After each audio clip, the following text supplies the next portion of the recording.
ఏపీలో ఖాళీ అయిన ఆ 3 రాజ్యసభ బెర్తులు ఎవరికి సొంతం? కూటమి పార్టీల మధ్య ఈ పంచాయతీ కొలికొచ్చిందా లేదా అనే సస్పెన్స్ కొద్దిగా వీగిపోతోంది. 2 కుర్చీలపై క్లారిటీ వచ్చేసింది. 3వ కుర్చీ మాత్రం ఇంకా ఖాళీగానే కనిపిస్తోంది. ఆ 3వ ఛాన్స్ తెలుగుదేశం పార్టీకే అనేది కన్ఫర్మ్. యనమల, అశోక్ గజపతి, గల్లా జయదేవ్ వీళ్లలో ఆ లక్కీ స్టార్ ఎవరనేదే అంతుపట్టకుండా ఉంది. పెద్దల సభలో రీఎంట్రీకి టీడీపీ రెడీ. కమలం కండువా కప్పుకున్న కృష్ణయ్య. బీద మస్తాన్ రావుకే ఫస్ట్ బర్త్ కన్ఫర్మ్.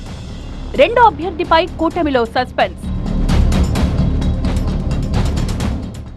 రాజ్యసభలో ప్రాతినిధ్యం కోల్పోయి 0 సైజుకు పడిపోవడం.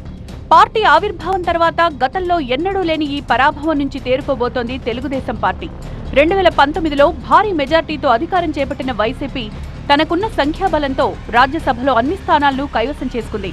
ఆ తర్వాత ఎగువ సభలో గొంతును వినిపించే అవకాశమే లేకుండా పోయింది టీడీపీకి. ఇప్పుడు కూటమి ప్రభుత్వం పవర్లోకి రావడంతో రాజ్యసభలో ఉనికి చాటుకోవడంపై సీఎం చంద్రబాబు ప్రత్యేక దృష్టి పెట్టారు. వైసీపీ ఎంపీలు మోపిదేవి వెంకటరమణ, బీద మస్తాన్ రావు, ఆర్ కృష్ణయ్య ఇటీవల తమ పదవులకు రాజీనామా చేయడం కూటమి పార్టీలకు మంచి అవకాశంగా మారింది. ఈ 3 ఖాళీలను ఎలా భర్తీ చేయాలి అనే అంశంపై కూటమి పార్టీలు అంతర్గతంగా సుదీర్ఘంగా చర్చించాయి. బీద మస్తాన్ రావును టీడీపీ తరపున మళ్లీ రాజ్యసభకు పంపించాలని చంద్రబాబు నిర్ణయించారు. తెలుగుదేశం తొలి అభ్యర్థిగా బీద మస్తాన్ రావు పేరును నేడో రేపో అధికారికంగా ప్రకటిస్తారు. మంగళవారం ఉదయం బీద నామినేషన్ దాఖలు చేస్తారు. అటు బీజేపీ అనూహ్య రీతిలో ఆర్ కృష్ణయ్యను తమ అభ్యర్థిగా ప్రకటించింది. 2 రాష్ట్రాల్లో బీసీ వర్గాల ఓటు బ్యాంకుపై కన్నేసిన కమలం పార్టీ తెలివిగా ఆలోచించి ఈ నిర్ణయం తీసుకుంది. ఇప్పటికే విజయవాడ చేరుకున్న ఆర్ కృష్ణయ్య మంగళవారం ఉదయం 11 గంటలకు బీజేపీ శాసనసభ్యులతో కలిసి నామినేషన్ దాఖలు చేస్తారు. ఇప్పటి వరకు తటస్థంగా ఉన్న ఆర్ కృష్ణయ్య ఆన్లైన్లో బీజేపీ ప్రాథమిక సభ్యత్వం తీసుకున్నారు. వాళ్ళకంటూ పాలసీ ఉంది, స్టెప్ బై స్టెప్ ఎట్లా పోవాలి, అందరు ఎవరికి అర్థం కాకుండా భారతీయ జనతా పార్టీది ఒక పాలసీ ఉంటుంది. ఆ పాలసీ ప్రకారం పోవాల్సిందే.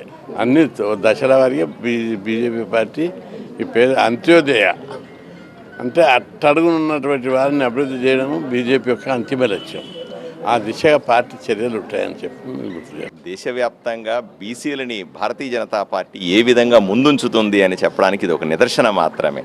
తప్పనిసరిగా రాబోయే రోజుల్లో మా రాజ్యసభ సభ్యులుగా మా ఆర్ కృష్ణయ్య అన్న బ్రహ్మాండంగా బీజేపీ వైపు నుంచి తన వాదాన్ని వినిపిస్తాడు. బీజేపీ భారతీయ జనతా పార్టీ బీసీలకు చేస్తున్నటువంటి మంచి పనులైతేనేమి, బీసీలకు చేస్తున్నటువంటి సంక్షేమ అభివృద్ధి కార్యక్రమాలని ప్రజల్లోకి తీసుకెళ్తారన్న నమ్మకం మాకుంది.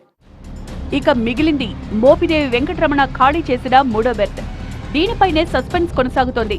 ఈ ఛాన్స్ ని సానా సతీష్ కి ఇవ్వాలని టీడీపీ మొదట్లో భావించింది. ఈ విషయంలో కూటమి పార్టీల మధ్య ఏకాభిప్రాయం లోపించడంతో పునరాలోచనలో పడ్డట్లు తెలుస్తోంది. ఈ పదవి కోసం కూటమి వర్గాల్లో కొన్ని పేర్లు పరిశీలనలో ఉన్నాయి. సీనియర్ నేత యనమల రామకృష్ణుడు, అశోక్ గజపతిరాజు, గల్లా జయదేవ్ ఇలా పావు డజనుకు మించి ఆశావాహుల పేర్లు వినిపిస్తున్నాయి.